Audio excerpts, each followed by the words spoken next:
अस्सलामुअलैकुम students, hopefully आप सब ठीक होंगे। आज हम कर रहे हैं क्वेश्चन नंबर 2 D2 बुक का।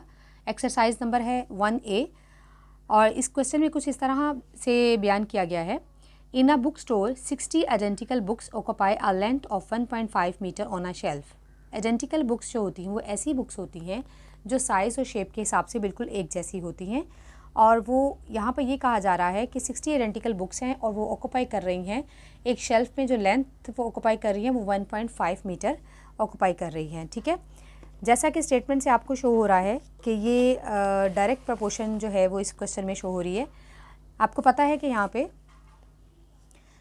कि नंबर ऑफ़ बुक्स जो हैं अगर हम लोग एक्स कंसिडर कर लें और वाई जो है वो हम लोग लेंथ कंसिडर कर लें, तो इन दोनों के दरमियान जो प्रोपोर्शनलिटी आ रही है वो आ रही है डायरेक्ट। ठीक है, डायरेक्ट प्रोपोर्शनलिटी शो हो रही है। इसमें हम ये करेंगे कि यहाँ पर क्योंकि जैसे जैसे नंबर ऑफ़ बुक्स बढ़ेंगी वैसे वैसे हमारे पास उसके हिसाब से उसको जगह लेने के लिए ज़्यादा लेंथ की रिक्वायरमेंट होगी। तो इसका मतलब ये है कि एक्स और वाई के दरमियान डायरेक्ट प्रोपोर्शनलिटी है। राइट स्टूडेंट्स, अब इसमें हम ये करेंगे कि यहाँ पर एक्स जो है वो हमारे पास क्या है, नंबर ऑफ़ बुक्स को हम लोग ले लेते हैं, नंबर ऑफ़ बुक्स, और y एज्यूम कर लेते हैं कि वो लेंथ है, लेंथ ऑफ शेल्फ। ठीक है, यानी कि जो बुक्स हैं वो शेल्फ पे जितनी लेंथ ले रही हैं वो उसको हम लोग y से कंसिडर कर लेते हैं। और यहाँ पर जो रिलेशन शो हो रहा है वो हमारे पास शो हो रहा है डायरेक्ट प्रोपोर्शन का, यानी x is directly proportional to y।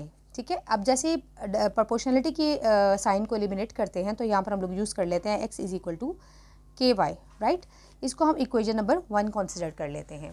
ठीक है, अब इसको इक्वेशन नंबर 1 कंसिडर कर लेते हैं और यहाँ पर हम लोग क्वेश्चन आगे सॉल्व करते हैं।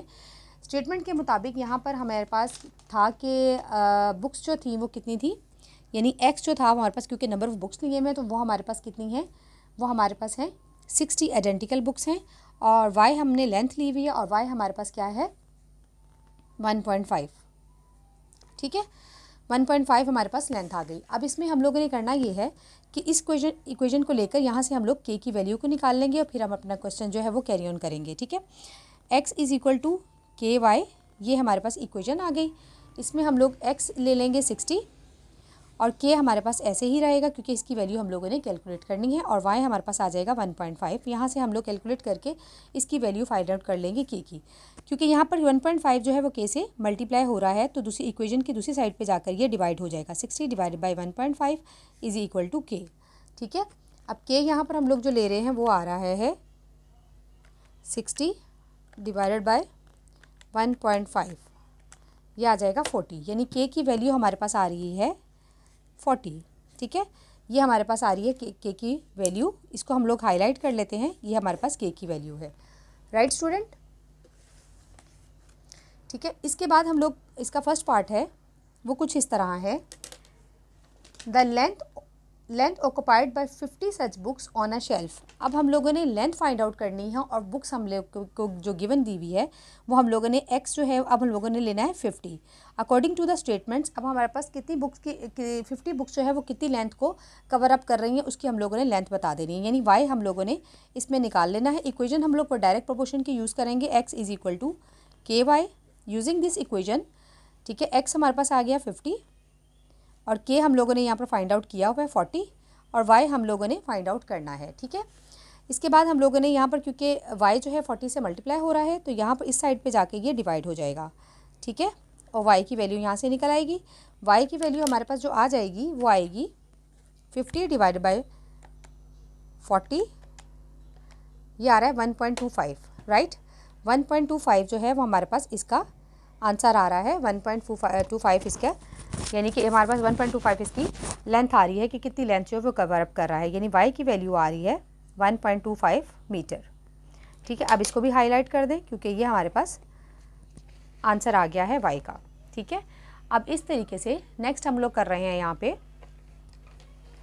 ठीक है, पार्ट 2 इसका करेंगे वो कुछ इस तरह है कि यहाँ पर ये कह रहे हैं कि the number of books needed to completely occupy a shelf that is 80 centimetre long. ठीक है, अब हम लोगों ने यहाँ पर जो है वो number of books find out करनी है और हमारे पास जो लेंथ है वो हमारे पास सेंटीमीटर में गिवन है, ठीक है। यानी कि नंबर, अब हमारे पास x जो है वो हम लोगों ने फाइंड आउट करना है 2 पार्ट में। सेकंड पार्ट में इसके x हम लोगों ने फाइंड आउट करना है और हमारे पास जो गिवन दिया हुआ है वो हमारे पास y दिया हुआ है, ठीक है, लेंथ गिवन है। अब लेंथ हमारे पास क्या आ जाएगी, यहाँ पे लेंथ इसमें यहाँ पर आ जाएगी 80 सेंटीमीटर, ठीक है। 80 सेंटीमीटर हमारे पास इसमें लेंथ आ जाएगी। और यहाँ पर हम लोग कुछ इस तरह करेंगे, इक्वेशन वही यूज़ करेंगे, x is directly proportional to y, यानी कि x is equal to k y, ठीक है। x की जगह पे x लिखेंगे, k की जगह पे हमारे पास इसकी वैल्यू आ जाएगी 40 जो हम लोगों ने अभी फाइंड आउट की है, और y की जगह पे 80 आ जाएगा। यहाँ पर आ जाएगा 8 4 जा 32, 3200 इसका आंसर आ जाएगा। क्योंकि ये हमारे पास सेंटीमीटर में था तो इसको हम लोगों ने 100 से डिवाइड कर लिया, 3200 डिवाइडेड बाय 100, तो यहाँ से ये दोनों कट आउट हो जाएंगे, तो x की वैल्यू जो आ जाएगी 32, यानी कि x जो आंसर आएगा, नंबर ऑफ़ बुक्स जो आएंगी हमारे पास आ जाएगा, x हमारे पास आ जाएगा 32, ठीक है। ये आपका आंसर है, यानी नंबर ऑफ़ बुक्स जो हैं वो 32 आ जाएंगी। और ये हमारे पास ऐसी बुक्स हैं जो कि लेंथ ले रही हैं y is equal to 80 centimetre shelf पे उसकी कवर कर रही हैं, ठीक है। यहाँ पर x हमारे पास 32 आ जाएगा, और यहाँ पर क्योंकि ये हमारे पास अकॉर्डिंग टू द स्टेटमेंट्स हम लोगों ने, उन्होंने ये कह दिया था कि हम लोगों को 80 सेंटीमीटर के हिसाब से जो लेंथ वो बुक्स फाइंड आउट करनी थी कि कितनी बुक्स जो हैं वो उस शेल्फ में आ रही हैं, तो वो हम लोगों ने फाइंड आउट कर ली। ये आपका आंसर आ जाएगा, right students. Thank you for watching and please subscribe करें मेरे चैनल को, ताकि ज़्यादा से ज़्यादा मैं आपको वीडियो और इसमें क्वेश्चन आंसर जो है वो अपलोड करती जाऊँ। Thank you for joining me.